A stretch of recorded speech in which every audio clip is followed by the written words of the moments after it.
అంటే నేను చెప్పేది మీరు సరిగ్గా వినండి ఇప్పుడు. ఎందుకంటే 786 అనే నంబరు మీకు వస్తే, మీకు వచ్చిందా, వస్తే ఏం చేయాలి అనేది ఫస్ట్ ప్రాసెస్.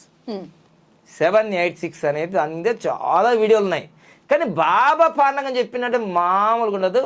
బ్లాక్ బస్టరే అన్నట్టు బ్లాక్ బస్టర్.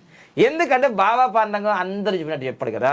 786 అంటే 7 అంటే కేతువు, 8 అంటే శని, 6 అంటే శుక్రుడు, ఈ మొత్తం కలిస్తే 21 గురువు. ఇది కాదు, అవి అన్నీ అందరూ చెప్తారు. కానీ నేనేం చెప్తా, పక్క ప్రాక్టికల్. ఈ నోటు నాకు 786 నా దగ్గరకు వచ్చిన తర్వాత, ఇదిగో ఐ యామ్ రిచ్, చూడండి ఇది పరిస్థితి. ఇది నేను ఏం చేయాలి, ప్రతి శుక్రవారం కానీ లేదా డేలు కానీ చక్కగా ఈ 786ని ఇలా అలా పెట్టుకొని మంచిగా మీ డ్రా ఉంటుంది కదా, క్యాష్ కౌంట్